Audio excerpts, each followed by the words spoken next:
So after a few months, it is finally here. NOFX has a new album out, double album, and I'm here to break it all down for you. Now, we have known all along that double album was going to be a super important release for NOFX because it might as well be their last release.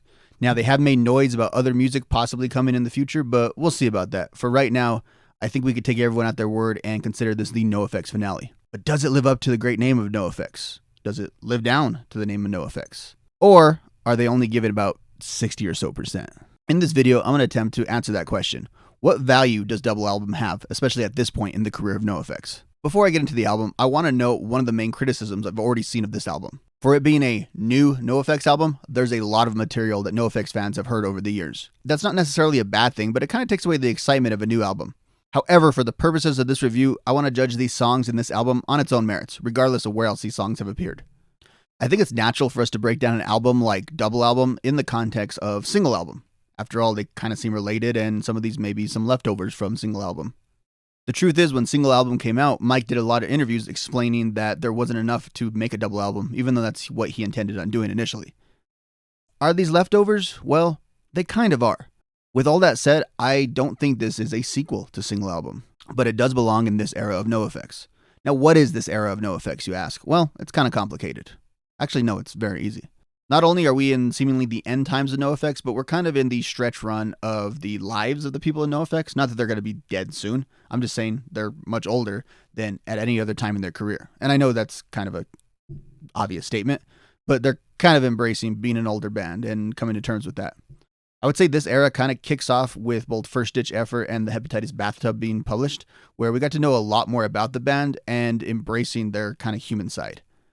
And I think some people are kind of critical of this era of the band. It's a more personal and introspective era of the band. Less fun, more reflective. And although it's not part of the NOFX canon officially, I think the Koki the Clan album that came out a couple years ago also fits into this time period.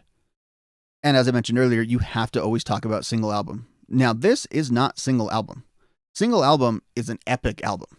It's kind of a masterpiece. You might not be your favorite album, but it's definitely something that they took a lot of care and put a lot of passion into.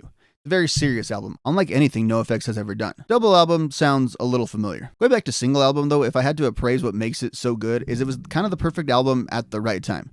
This came out in the height of the pandemic. People were feeling a lot of despair, and while a lot of those feelings haven't left, I think single album kind of captured that mood almost perfectly, even if it was unintentionally. Double album, for its part, seems a lot less focused, more of like a greatest hits of NOFX sound. The album isn't so serious or so sad, but it doesn't reach the heights of fun of their earlier work. Maybe you could say it's mediocre. The feeling that you get after listening to double album was pretty good, but maybe not the most essential of listens. Now that might be a better feeling than what you got off a single album, because when it came to single album, you listened to that and you realized it was a good record, but also you kind of felt terrible after. I think that was the intended effect. Let's go through some of the songs in the order they were placed on the album.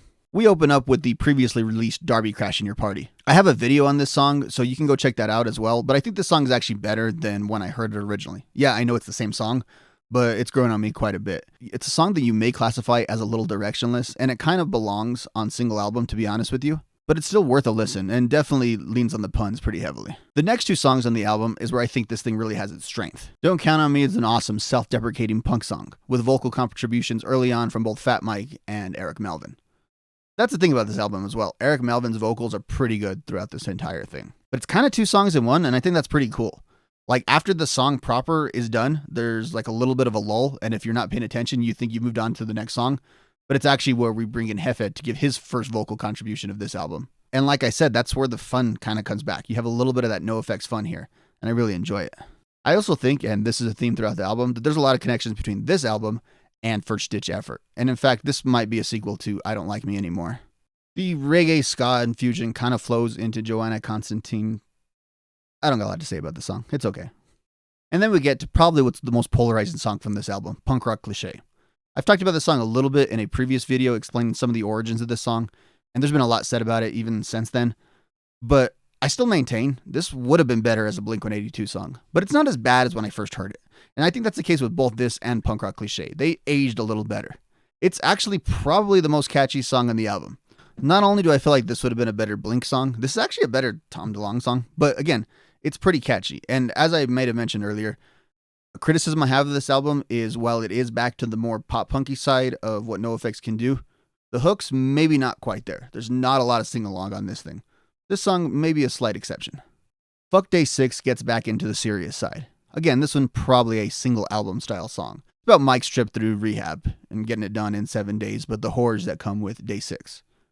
Probably the best song on this thing, to be honest with you. And I'm not saying that to be critical. I'm saying this is a really good song. But again, it really fits in the single album area. It also has that classic NOFX thing of saying really dark stuff in that kind of peppy way where if you're not actually paying attention to what they're singing about, it actually seems like a much happier song than it is. NOFX is really the best at that. From there we get Is It Too Soon If Time Is Relative. It's a riff on Stephen Hawking. It's kind of pointless, but it's fun. But it's still pointless. From there we get a fun one with Alcoholic, obviously about their old promoter, and I think he's still the promoter, and all the antics that he gets into. There's a lot of good stuff about him in the hepatitis bathtub. This is a fun song. This feels like classic NOFX. This feels like the fun NOFX that you've come to love and know over the years. Track number 9's 3 Against Me is a very good song, but another very serious style song. It's about a young man dealing with his sexuality and his family's response to that. Obviously pretty heavy subject matter, but ironically enough, Mike is one of the best people to handle those kind of things. When I first heard the song, I was wondering if it was biographical, and then, kind of realizing the sibling dynamics there, that wasn't about Fat Mike. It's more theoretical. I believe part of this was in Home Street Home, or there was something there. Very good song, but again, a little bit of a downer song, just because it's not quite in the spirit of like the song you heard right before then. If you listen to this as an album, listening to this alone, I think it's a really good NOFX song. And then we get another reworked title to close this thing out on Gone with the Heroin. Another pretty good song, but a very, very heavy Eric Melvin song. Nothing wrong with that. It's just very, very heavy Eric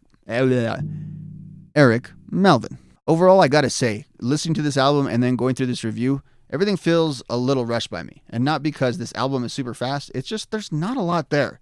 And that's not necessarily making it a bad album. For the record, I don't think this is a bad album. I just think it's a little, how do I say it?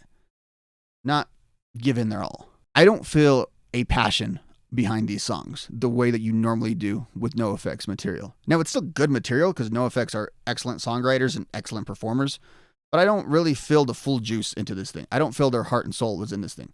Their heart and soul was in single album. Love it or hate it, their heart and soul was in that album. I'm not necessarily feeling this here. This could have came out as an EP, to be honest with you.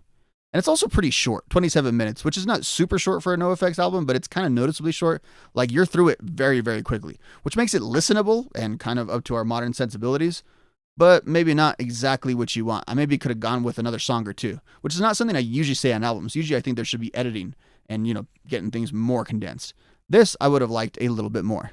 If this is how NOFX goes out, it's on a bit of a whimper. And again, not because it's bad, just because it's kind of mediocre. I did it again, and that was unintentional. And honestly, who cares if their last album isn't great? They've given us like 40 years of really good music, and you can always go back to that.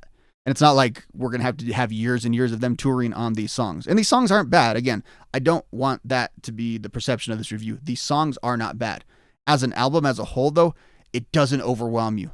It's not something that I think I'm going to go back and listen to. I got to hit double album. It just doesn't hold that place.